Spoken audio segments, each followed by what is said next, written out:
Benvenuti, oggi è mercoledì 11 febbraio 2026. Il sole sorge alle 7:11 e tramonta alle 17:37. La luna si leva alle 3:11 e cala alle 11:41. Oggi è il giorno di San Pasquale. Pasquale è un nome di origine ebraica e significa consacrato alla Pasqua.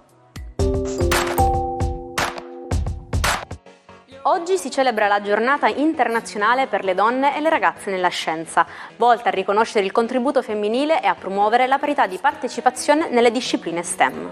A livello globale permane un divario di genere significativo, infatti solo il 33,3% dei ricercatori è donna e spesso queste carriere sono più brevi e meno retribuite. Tuttavia in Italia si notano segnali di miglioramento grazie ad iniziative specifiche come i premi conferiti dall'Istituto Nazionale di Fisica Nucleare. Incredibile ma vero, l'amatissima Jennifer Aniston compie 57 anni. Conosciuta in tutto il mondo per il suo ruolo di Rachel Green nella popolare sitcom Friends, Jennifer ha ricevuto numerosi riconoscimenti, tra cui un Emmy, un Golden Globe e uno Screen Actors Guild Award. Il suo personaggio è stato riconosciuto come uno dei 100 più grandi personaggi femminili televisivi negli Stati Uniti. Buon compleanno anche a Ciro Ferrara, ex difensore del Napoli e della Juventus, ora talento televisivo che oggi spegne 59 candeline. Ferrara ha avuto una carriera di gran successo, vincendo storici scudetti con il Napoli di Maradona nell'87 e nel 90 e altri 5 titoli nazionali con la Juventus. Il momento più bello della sua carriera è stata la vittoria della Champions League nel 1995 con Vialli e Del Piero.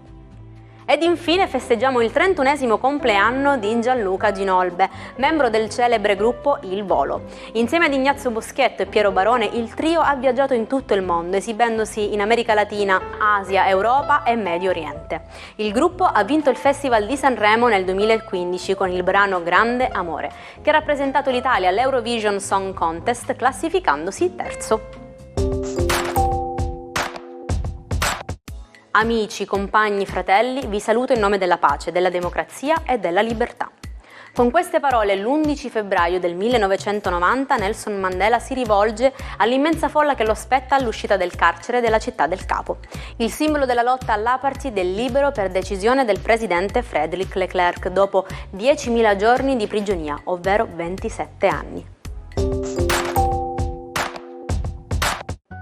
Il pacemaker o stimolatore cardiaco è un piccolo dispositivo a batteria impiantato nel torace, il cui scopo è correggere le anomalie del battito cardiaco, inviando impulsi elettrici al cuore.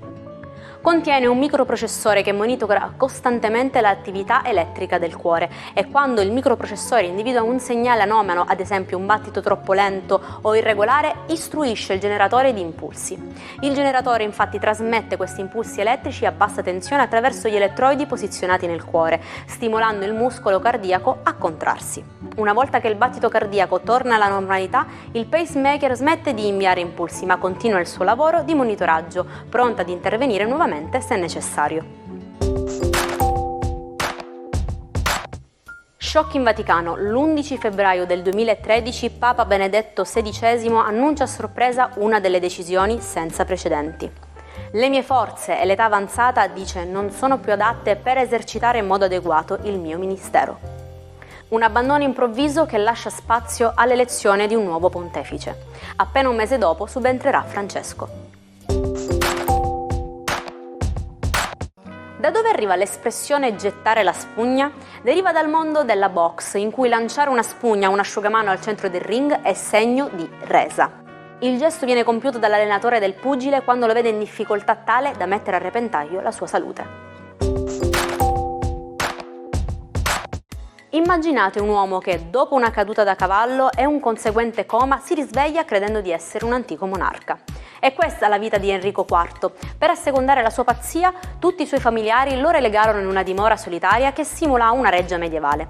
Gli forniscono tutti gli attributi del suo presunto potere, corona, scettro, trono, e lo circondano di servi travestiti da cortigiani. Enrico vive in questa corte fittizia e chiunque si presenta a lui è costretto a vestire panni di personaggi che lo hanno accompagnato in vicende storiche da monarca.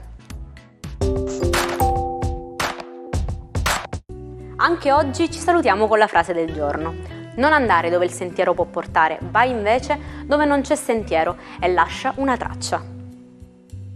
Iniziamo anche questa giornata all'insegna della curiosità e della voglia di scoprire, ed è proprio per restare sempre aggiornati che vi rinnovo il nostro appuntamento a domani. Buona giornata dalla vostra Jaira.